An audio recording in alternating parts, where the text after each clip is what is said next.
Hey Pop-Tarts, let's make some more cheesecake. I can't believe I've never shared this one with you. It's very popular. I don't like making any form of this, but I do because people like it and it sells. Today we're making red velvet cheesecake. So I'm making a double because I'm making two, but I will say the ingredients you need for a single and put them here on the screen, okay? 3 packs of cream cheese, softened, and 1 cup of white granulated sugar. And then we're going to whisk that together until it's nice and smooth. Now, I just don't like red velvet because I don't enjoy eating it. I feel like the dye goes everywhere. It's a mess to clean up. No matter what you do, it looks like a crime scene. But I'll always do it for my customers. Okay. Now you need 4 eggs, so I'm just gonna crack those in. To our eggs, before we mix anything in, you need 1.5 teaspoons of vanilla extract and 3 tablespoons of cocoa powder. And now we're going to mix that together. Now this pairs with a chocolate crust.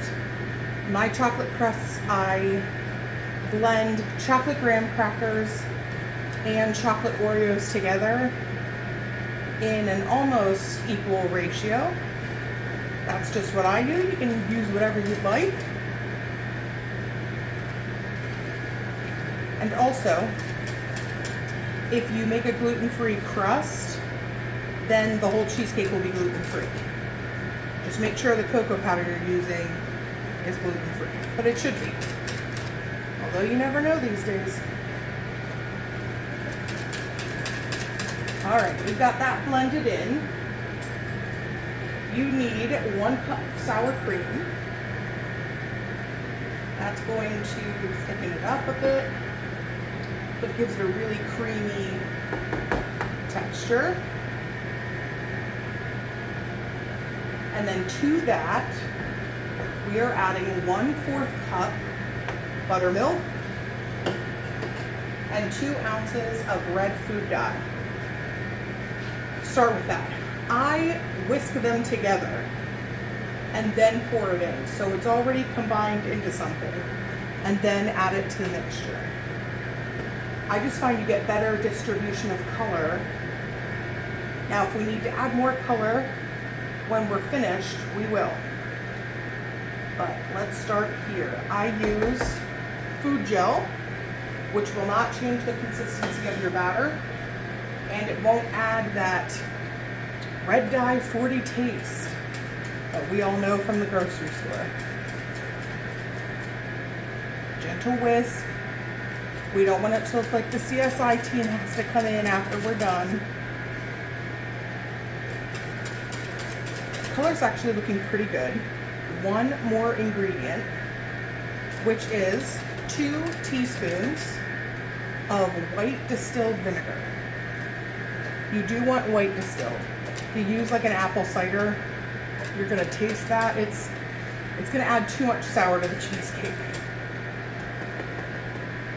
Okay, so let me add the vinegar. So basically you have all of the elements that make a red velvet cake in a red velvet cheesecake. The cocoa powder, the buttermilk, the vinegar, and the red food coloring. After letting it sit for a minute, I decided I wanted a little bit more food coloring. So I put in a little bit more and I'm gonna whisk it up. I want it to be just a little darker. It was looking a little pink. Because once I add the vinegar, I like to use a spatula to incorporate the vinegar.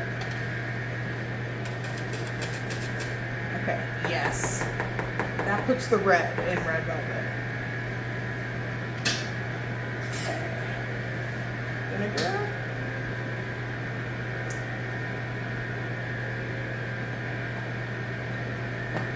I hate the smell of vinegar. I also think that's a big part of when I worked at a restaurant.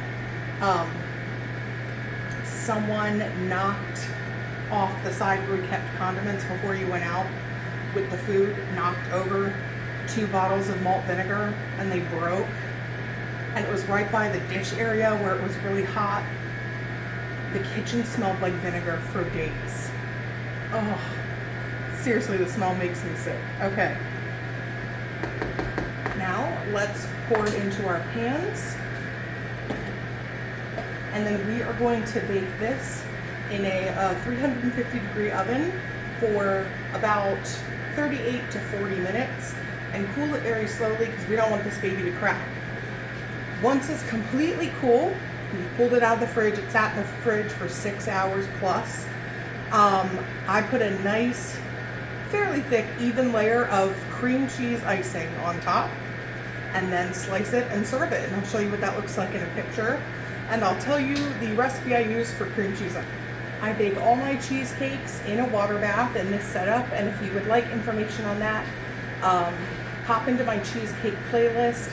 I have information on how I do my whole setup and baking and why I do what I do.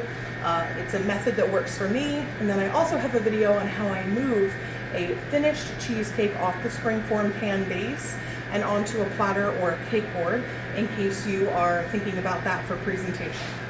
So check those videos out. Gently pour this in so we don't disturb the crust. All right, into the oven. So I'll show you a picture of what it looks like when it's all done. I almost forgot. Cream cheese icing is 1 stick of unsalted butter to 1 pack full fat cream cheese, 1 teaspoon of vanilla, and 3 cups of powdered sugar. And beat that all together. That's it.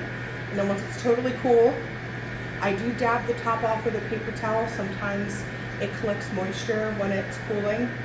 And then I just put the icing right on over top. If you don't dab off any extra moisture, it's going to get hard to get the icing to stick to it. And then slice it down, wipe that knife off, slice again, and you will have a stunning red velvet cheesecake that everyone is going to be jealous of. All right, Pop-Tarts. See you in the next one.